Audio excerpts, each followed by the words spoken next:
I'm going to read to you my favorite chapter from my memoir called Gloves Off 40 Years of Unfiltered Sports Writing. This is chapter 50, and it's called Field of Dreams Baseball and the Afterlife. My father treated me to a Mets-Dodgers doubleheader in May 1962. The Dodgers had moved from Brooklyn to LA in '58, broke my heart and lots of hearts, and now they were returning to New York for the first time. I was 16. We took the subway to the Polo Grounds where the Giants used to play, where the Mets would play until they got Shea Stadium in Queens. I had never been to the Polo Grounds. It looked like an old relic. Old wood and that strange big center field. My dad bought us seats in left field, bathed in sunglow.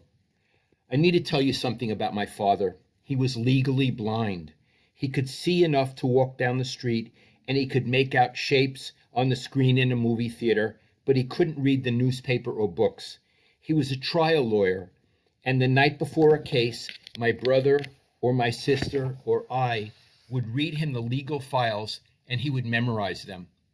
Okay, so my dad and I were at the Polo Grounds, and the crowd was enormous for this homecoming, 55,704.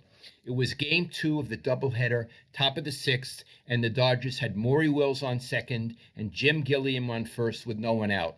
Willie Davis crushed a hard liner to Elio Chacon at short. Chacon caught the liner, then threw to Charlie Neal, doubling off Wills at second base. Neal threw to Gil Hodges at first, tripling off Gilliam. Just like that. The crowd went nuts. I never heard noise like that. When it was all over and the crowd had settled down, my father gently touched my hand and said, "I never have forgotten this. Lowly, what just happened?" He didn't know. He couldn't see. He saw nothing. He took me to the Polo Grounds to make me happy, and he would be happy giving me happiness.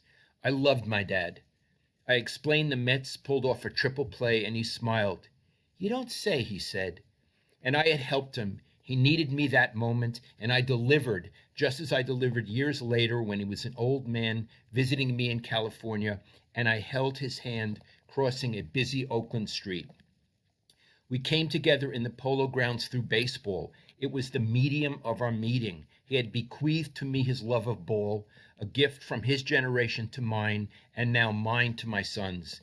Baseball continuous, always there.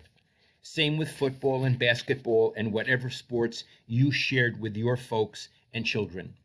Sports, a topic bonding Americans, strangers breaking the ice with. How about those Niners?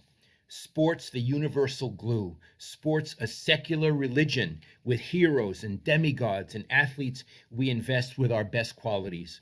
Sports, a world filled with moral tales of right and wrong, of weak and strong. Sports giving us the chance to rejoice and to grieve. My father died in 1988. A year later, I was in New York. One afternoon, I ducked into a movie theater to see Field of Dreams. Do you remember that lovely film?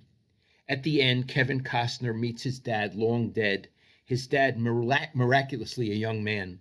They had endured a fractious relationship when the father was alive, but now on this magical ball field, they play catch, a father and son communicating through throw and receive. And I started to cry. God, did I cry. Choked, strangled sobs, salty hot tears pouring down my face. When the movie ended, I remained in the dark theater, head down. Didn't dare walk into the lobby with my wet, red face. I cried for my dad through a baseball flick. It felt so bad and so good. Field of Dreams brought my dad and me together after he died. My father in that dark theater, holding my hand. I miss you, Dad.